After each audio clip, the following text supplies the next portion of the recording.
Hello, hello. I almost went past 8:30. I was so busy kind of reviewing what I was going to talk about tonight. I got pretty wrapped up. Oh, so I'm going to let everybody have a couple minutes to hop on. I'm going to ask you to please, if you're watching live, just type live in the comments so I know you tuned in live. If you and when you watch the replay, hi Glenda, just type replay just so I can keep track of who tunes in when and know what's going on. For those of you who don't know me, I'm Mary Moss. I live in Richmond, Virginia, and my day job is an office administrator and project specialist for a big international company. And I work in their Richmond branch office.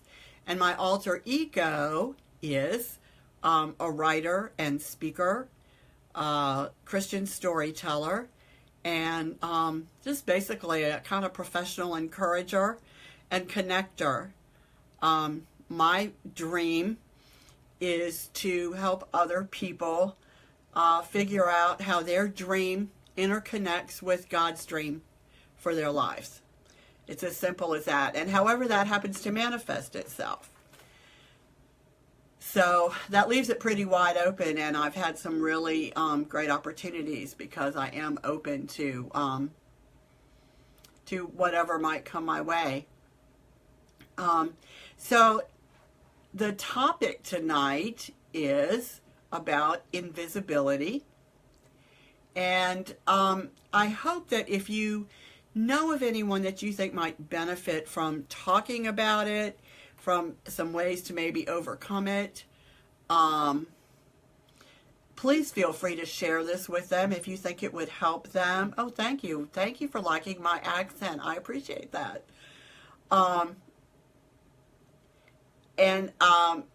Like I said, if you know of anyone that you think might benefit from talking about this topic, please feel free to share it with them either now or, at any point, and even after it's over. I know that I'm making sense and that maybe some of the information I'm providing is beneficial when I get reactions. So will you let me know if I'm making sense, if you agree with me, disagree with me, whatever, by doing that, either the thumbs up or the heart or the laughter, whatever. Hi, Rosemary. Hi, Dawn. Hi, Jean. Thank you all for joining us tonight. So I'm going to go ahead and get started. I'm not feeling super terrific, so I'm going to keep it kind of short. But I really wanted to come on because this is just a topic that's been kind of going through my mind for over a week now. And I'm so grateful to not feel invisible now that I wanted to share how I kind of got to this point and how I hope you can too. The way I look at it, there's two different kinds of invisibility, and one is by design or kind of by desire. We don't necessarily want to risk being noticed, maybe fear of reprisal, or because we don't think we have any value to offer.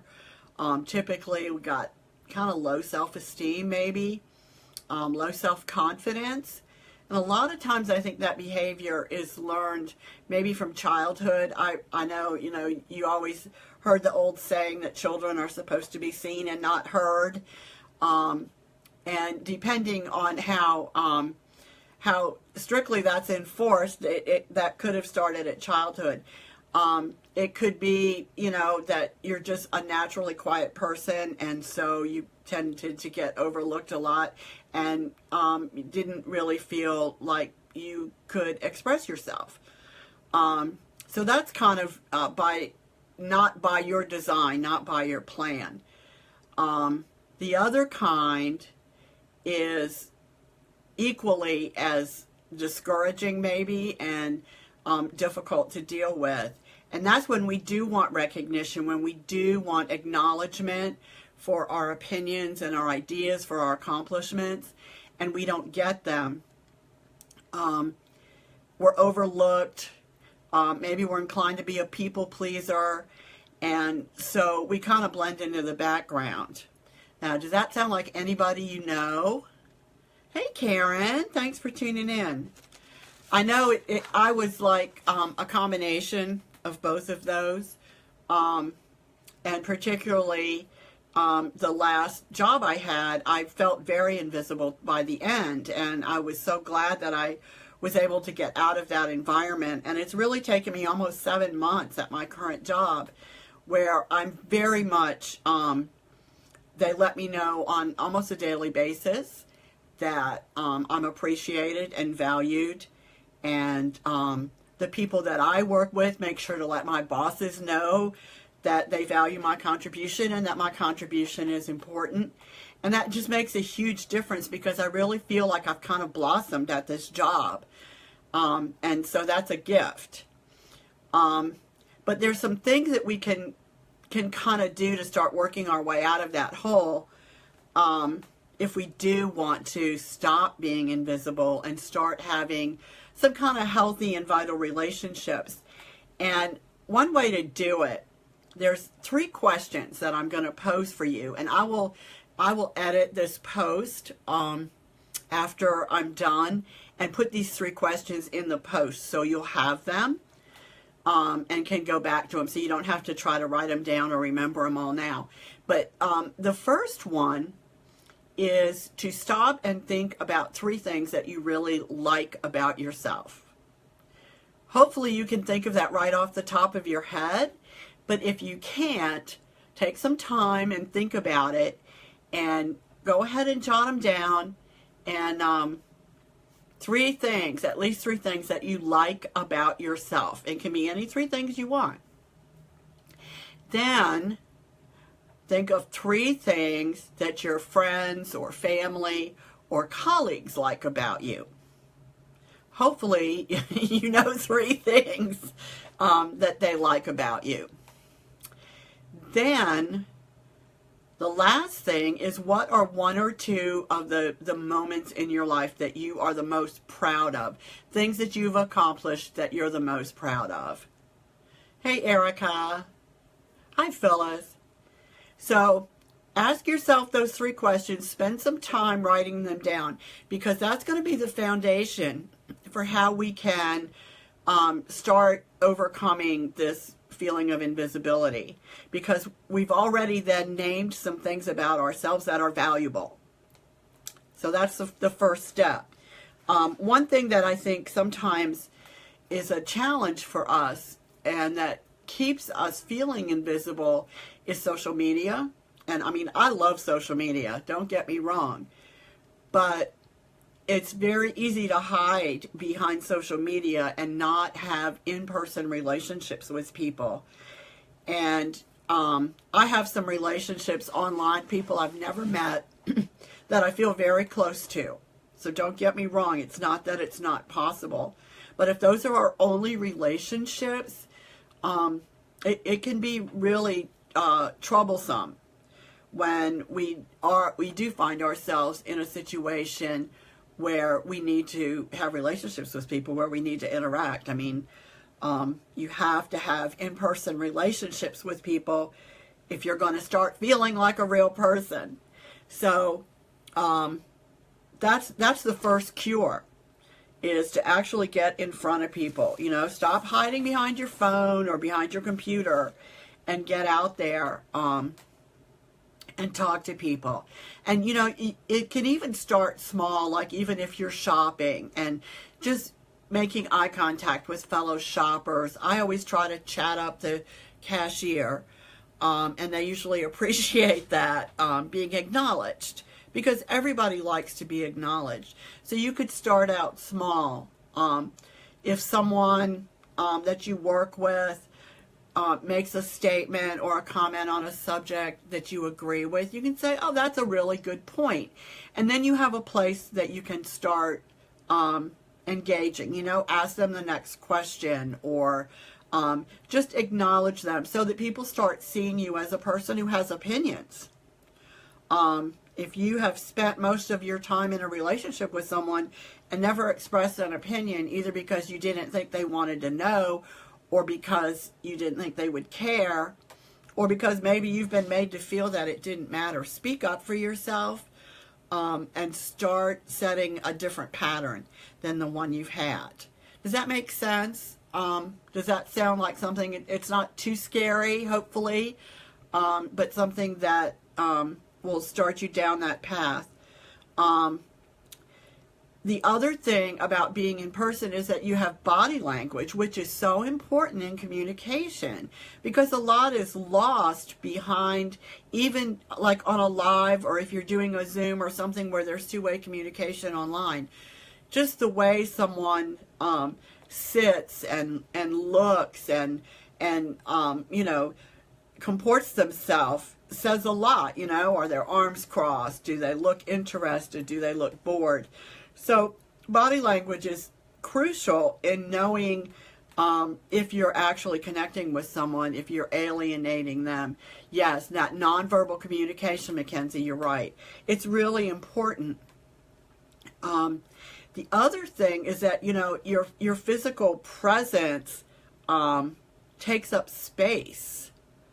And so it establishes a place in the environment for you. And again, these are all really subtle things that we can start doing if we're really conscious of them, to start changing the dynamic and even changing the way we feel about ourselves. You know, if you're going to a social event, do some homework. Pick some topics in advance that you think will be timely. Try to avoid politics or other controversial subjects, but some topics that, you know, are conversation starters, or that if they're an area of interest that, you know, some of the people who are there are going to have, just kind of brush up on them so you have a few conversation notes with them. Maybe even look for somebody that you don't know very well and introduce yourself. It's not as threatening sometimes to take the lead like that if you don't already know someone and have, you know, past relationship with them. You can kind of start fresh and set the tone. I always like to kind of try to eavesdrop on conversations and find one that maybe I feel comfortable participating in. And that's another good way to kind of interject yourself without being pushy, but also without, you know, attracting so much attention to yourself. Another way is to start maybe being a little bit spontaneous, maybe start acting a little bit outside the box of what you normally do. Maybe even switch up, you know, how you dress once in a while, or I don't know, just different ways of interacting with people. Switch it up a little bit, because that's going to get people's attention. They're going to notice, oh, something's different. And so it's just going to start changing the dynamic between yourself and the other people. So that can be a way that you, again, can kind of be in control a little bit, because they're a little bit off guard maybe, and you feel empowered.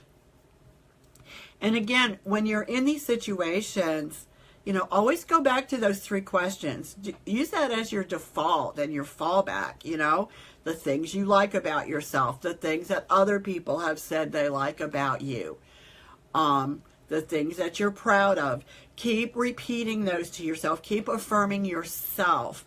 When you wake up in the morning, just start using that positive talk about yourself, and so that you start changing the way that your brain defaults when you're in a situation, so that you start thinking positively about yourself and less about yourself being invisible or discounted or not cared about, not valued even by yourself. You know, and maybe go a little above and beyond. Maybe bring baked goods to a friend that maybe you hadn't gotten along with before. If there are people at work, every once in a while, I'll bring in baked goods to the office. I don't want anybody to expect that because I don't want to be stereotyped as the cookie lady or whatever. But it's a way of showing them that I appreciate that they've accepted me into their environment, because I very much came and was kind of placed right in the middle of this other division. And they, over time, have welcomed me and made me feel comfortable being in their space, so that now it's our space. And I just like to thank them for that sometimes. They're always very gracious about that and appreciative of my contribution, because I do help them kind of keep things running around there a little bit. So, yeah, you know, and the other thing to remember is that you want to be the one that's leading in the relationship. So again, if you plan ahead, if you do your homework and get these topics to talk about, and do a little research on some things that you know are going to be of interest, all of these things keep the ball in your court and help you feel a little bit more confident and more in control. Yeah, so, I have make an action plan. So that's just what we were talking about. The positive affirmations. Tell yourself, I'm a confident person. What I say is important. I have, you know, things of value to offer to the situation. Hey, Helen. So in this situation where we do have an issue with feeling invisible, or actually being invisible to others, you know, it's our responsibility to change that. Because once we recognize it, that's half the battle. That's always half the battle for any issue or problem that we have. So we have to take responsibility for allowing that to be the case. Once we recognize it, if we allow it to continue, we have to take responsibility for that. And it's really important to seek out ways of switching that up. You know, even changing your mindset. One example I saw was that, you know, your perspective might be, you know, if you have grown kids, oh, my kids never call anymore. And you could turn that around to say, I'm so glad that my kids are independent and don't want to burden me with their challenges, that they're able to handle themselves. So a lot of times if we just switch things around to a more positive perspective, it helps us do it more often. I know for me, with my happiness, 100 Days of Happiness, and now my Happy 365, it literally changed my brain, because I can be a really negative person. I can go down a path in a heartbeat and get really negative. And when I started doing that, where I had to think of something positive to post, something that made me happy every single day, then you start looking for things to make you happy. It's the same way with any other behavior, with this invisibility. If you start every day, just do one thing maybe every day toward making yourself out there and less invisible, over time you're going to find that you're not invisible at all. And you'll wake up one day and realize, oh, this is really great. You know, I have relationships with people that I value, because those people are going to start being attracted to you. That's the other thing. You know, they say your vibe attracts your tribe. So if you can shift your mindset and start being more positive and start feeling better about yourself, you're going to attract people who are attracted to you and who find you attractive as a human being. So it's crazy how all that works, but it's really true. And look at the situation objectively, you know, again, so you don't tend to go down that path of negativity and that same old self-talk that got you in that situation in the first place, or that keeps you. Just try to always look at things from a different point of view that are going to help you in the long run. That's really all I had. I'm not going to say I never have situations where I feel like I've just been talked over, or where I'm standing there waiting to interject something and no one acknowledges me. It happens. One thing that has helped me not feel slighted or not made me feel angry or bad about that is that I recognize that, everybody has their own perspective about things, and that maybe the individuals are so focused on the conversation that they're having that they're not able to make a place for me to break in. And that's okay. It's not always about me. And I think a lot of times we think it is. So anyway, well, that's really short and sweet. Like I said, I'll put those questions in the post as soon as I'm done. So you'll have them for your reference and you can start thinking about them. Certainly, if you have more than 3, put more than 3 down. But a lot of times when we're not in a really good place, it can be challenging even to come up with that many. So I'll do that. And then I have a couple of other, couple of links to some articles that I read in preparing for this that might have some good information for you. And I will post those in the comments. So check back. And like I said, if this was good information for you, or if you know of anyone that you think might benefit from this, feel free to share the live. Thank you so much for tuning in tonight. I hope you have a great rest of the night and a wonderful week. Bye.